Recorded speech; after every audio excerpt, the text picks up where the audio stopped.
When Adolf Hitler sat in Landsberg prison in 1924, recovering from the failed beer hall putsch, instead of fading into obscurity, he began writing the book that would become one of the most infamous texts of the 20th century, Mein Kampf, or My Struggle. Far more than a memoir of his early life, it was part autobiography, part political treatise, and part manifesto. The style was clumsy, even repetitive, but the content? Terrifying. Within those pages, Hitler outlined a worldview that would later transform Germany and unleash devastation across Europe. In hindsight, the book feels less like political theory and more like a detailed plan he fully intended to carry out once he gained power. And, disturbingly, that is exactly what he did. One of the central arguments in Mein Kampf was the supposed necessity of absolute leadership. Hitler claimed that only a single strong authority could guide a nation toward greatness. Parliamentary systems, in his view, were weak and ineffective because they required compromise and debate. He presented dictatorship as not only legitimate, but also necessary for Germany to rise again after the humiliation of World War I and the Treaty of Versailles. This idea of centralized leadership would later define the Nazi state, where all authority was concentrated in one figure and dissent was crushed. It was one of the first warning signs that his vision was meant to be carried out, not debated. Another significant theme was the importance of propaganda. Hitler described propaganda as the most powerful tool available to any political movement. He argued that the masses did not respond well to complex or intellectual arguments. Instead, they were moved by simple slogans and repeated phrases that appealed to their emotions rather than their reasoning. Propaganda, according to Hitler, should never present too many ideas at once. It should be direct, relentless, and easy to remember. By studying his writings, one can see how these principles later shaped Nazi rallies, speeches, posters, and films. The book itself became a lesson in how to manipulate public opinion, and those lessons were applied with chilling precision during his rise to power. Every rally, every speech, every poster echoed the same principles laid out in prison, proving that his so-called theory was already a rehearsal for action. This mastery of words would later resurface in his chilling final testament. Hitler also introduced the concept of Lebensraum, meaning living space. He claimed that Germany's survival depended on expanding its territory, particularly in Eastern Europe. He argued that the German people were overcrowded and restricted by borders that had been drawn unfairly after the First World War. To correct this, he envisioned pushing into lands he considered underutilized or occupied by those he deemed inferior. This territorial ambition was not presented as a distant dream, but as a practical necessity. It is chilling to read these passages, knowing that within 2 decades, these ideas would drive invasions and wars that cost millions of lives. Even at this early stage, he left little doubt about what was to come. The racial worldview expressed in Mein Kampf was equally disturbing. Hitler presented history as a struggle between groups that he classified according to rigid racial categories. He placed Germans and other so-called Aryans at the center of his ideal society, while portraying others as permanent enemies. He identified communists, Jews, and social democrats as existential threats to the nation, weaving together political and racial animosity into one narrative of constant struggle. By framing politics as warfare between groups, he justified extreme measures in the name of survival. While the book avoided detailed policies, its ideas created the ideological foundation for what was to come, a foundation he would cling to, even in his very last words. At the time of its release, Mein Kampf didn't immediately become a bestseller. The first printing sold modestly, and its style made it difficult reading for many. However, as Hitler rose in political prominence, the book gained traction. Once he became Chancellor of Germany in 1933, Mein Kampf was no longer an obscure work. It was distributed widely, often as a gift for weddings, and found its way into homes across the nation. The text evolved from a personal statement of belief into an official representation of the regime's guiding principles. Outside of Germany, the book quickly gained a reputation as a dangerous text. Many countries banned its circulation entirely, recognizing that its content was not just rhetoric, but an instruction manual for radical politics. After the war, governments continued to restrict or heavily annotate its publication. Even in modern times, it is often accompanied by critical commentary to ensure readers understand its historical consequences rather than treat it as an ordinary book.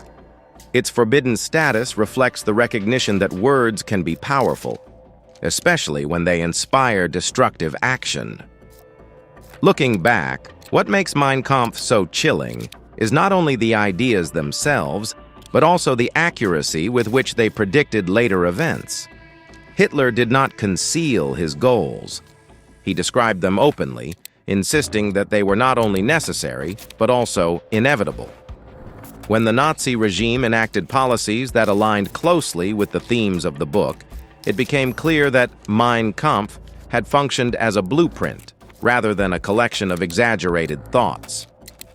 What once may have seemed extreme or unrealistic in 1924 became reality by the 1930s and 1940s. The consistency between the words written in prison and the later actions of the state demonstrates the danger of dismissing extremist writings as idle talk. Mein Kampf was not a warning to be ignored, but a declaration of intent. By the time the world recognized this, the consequences were catastrophic. That is why the book continues to be studied, not for inspiration, but for understanding. It provides a window into the mind of a man whose convictions never wavered, and whose ideas, when put into practice, reshaped history in the most destructive way possible. In examining Mein Kampf, we are not simply reading a piece of historical literature. We are confronting the reality of how ideology, once written down and then put into action, can transform entire nations. Its value today lies not in the legitimacy of its arguments, but in its role as a reminder. Words, when repeated and believed, can become policy. Policies, when executed without restraint, can become tragedy. That connection is what makes Mein Kampf one of the most dangerous books ever written, and why its lessons remain vital to remember. But what makes this story even more chilling is that 2 decades later, in a bunker surrounded by ruins, Hitler would return to these same words, reshaping them into his final, forbidden testament. Berlin, April 1945. The noose is tightening. Soviet artillery is pounding the city, and the Third Reich is crumbling faster than a poorly constructed sandcastle at high tide. Deep within the Führer bunker, as the walls literally shook, Adolf Hitler prepared his last will and testament. But don't expect a deathbed confession, folks. This wasn't about remorse or repentance. It was a final, defiant middle finger to the world. This forbidden document, dictated to his secretary Martin Bormann, serves as both a political statement and a disturbingly personal farewell. Reading it today is like peering into the abyss, a chilling blend of denial, unwavering conviction, and a complete inability to accept responsibility. In these final moments, the full weight of his ideology is revealed, not softened by defeat, but calcified by it. The testament was crafted on April 29, 1945, just hours before his doomed marriage to Eva Braun, and a day before their joint suicide. Picture the scene. Chaos and despair reigning supreme above ground, while below, Hitler clings to his twisted vision like a drowning man to a splintered raft. The historical context is crucial here. Germany was utterly defeated. Cities lay in ruins. Millions were dead or displaced. Any sane leader would be grappling with the scale of the devastation, seeking a path to peace, or at the very least, acknowledging their role in the tragedy. But not Hitler. In his final words, he doubles down, regurgitating the same toxic themes that had defined his political career since the beer hall putsch. It's as if time stood still, and the lessons of unparalleled destruction held absolutely no weight. The first part of the testament is purely political. Hitler, in a move that will surprise absolutely no one, insists that he was right all along. The downfall of Germany? Not his fault, naturally. He blames it all on international Jewry, the ever-convenient scapegoat, and external enemies. He portrays himself as a misunderstood visionary, betrayed by disloyal generals and undermined by shadowy global conspiracies. Sound familiar? It's the same old song and dance, just performed in a much darker and significantly more pathetic theater. This section is truly chilling precisely because of its utter lack of self-reflection. It's not an admission of guilt or a lament for the suffering he caused. No, it's a desperate last-ditch defense of everything he did, a twisted attempt to justify the unjustifiable. This wasn't the voice of a man broken by defeat, but a stubborn, delusional tyrant still clinging to the remnants of his power, still determined to spin his narrative. Even more disturbingly, Hitler urges the German people to continue the struggle, even after his death.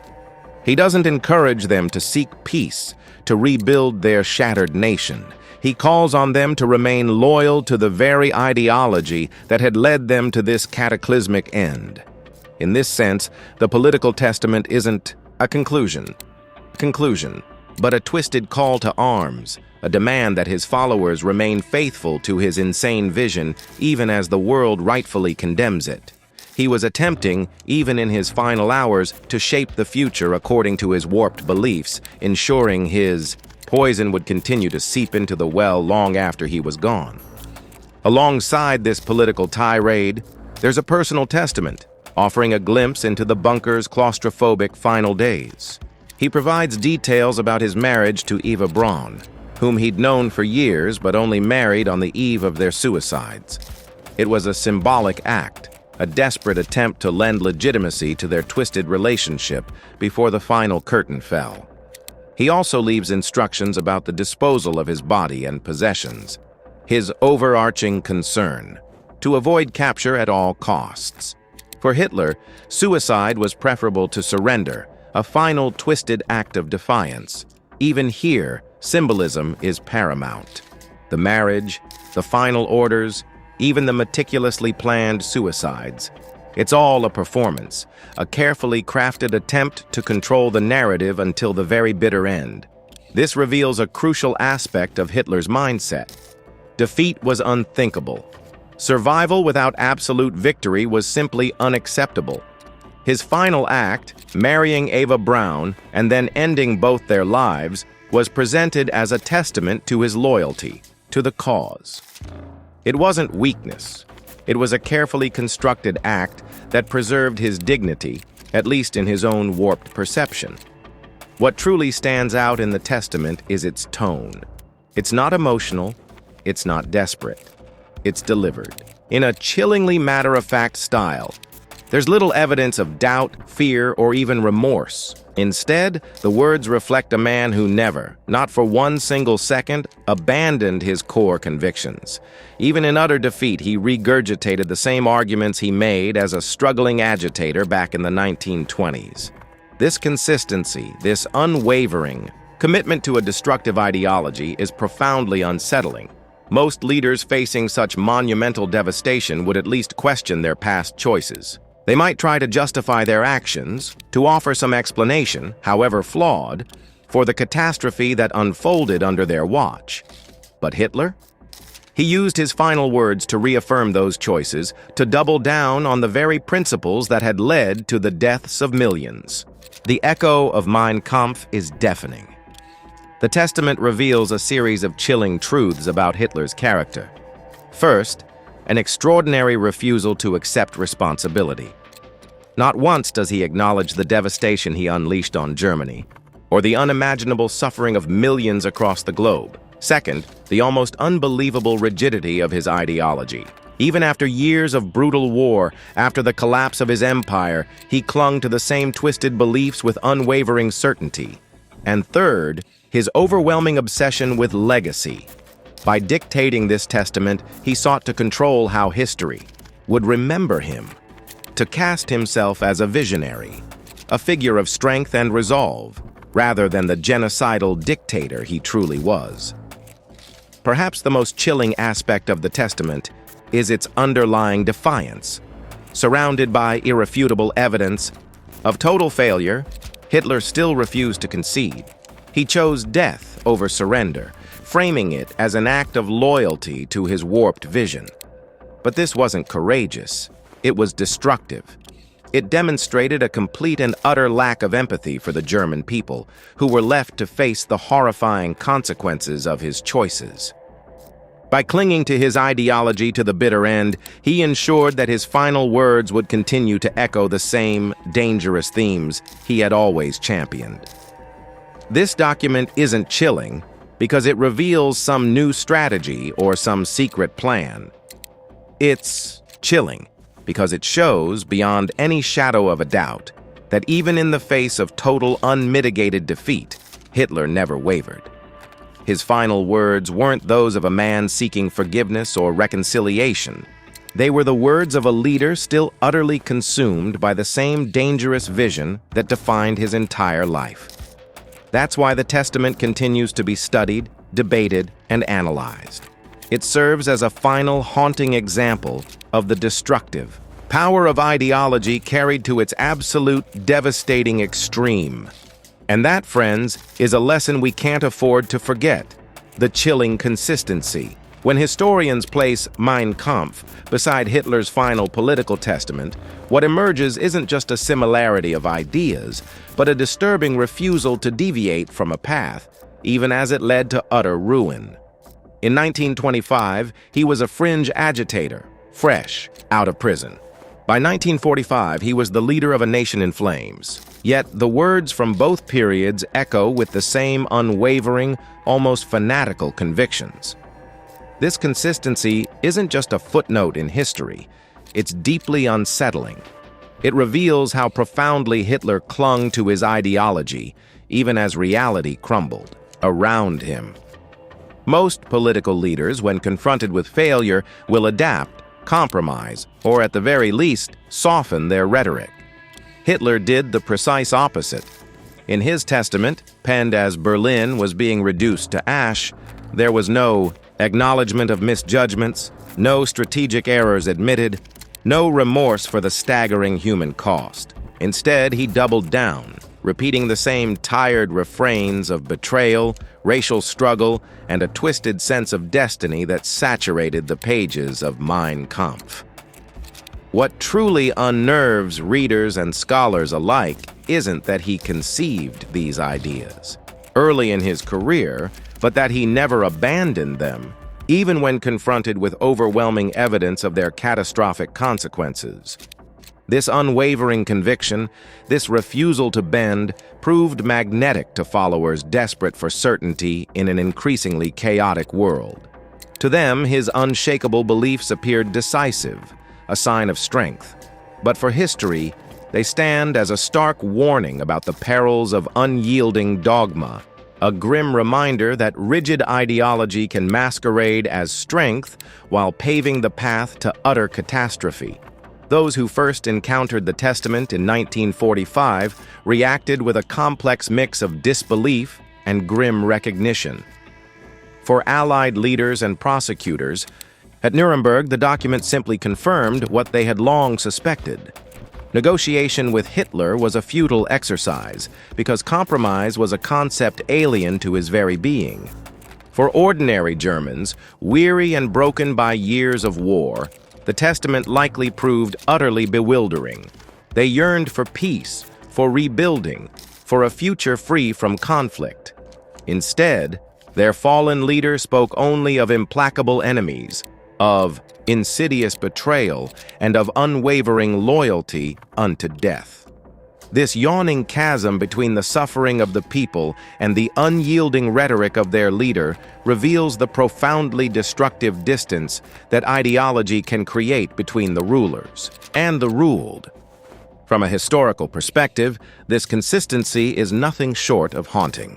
Mein Kampf, was written by a man with relatively little power, and yet it chillingly foreshadowed a world war and unimaginable genocide. The Testament, on the other hand, was crafted by a man who had already lost everything, and yet it still desperately sought to perpetuate the life of his poisonous ideas. The unsettling element lies in that continuity, the unwavering insistence on the same destructive principles.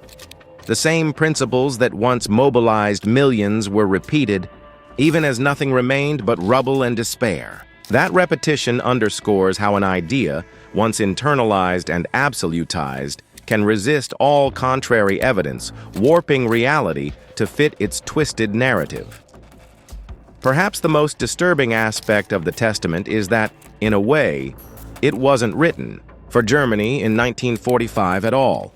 Like Mein Kampf, it was crafted for the future.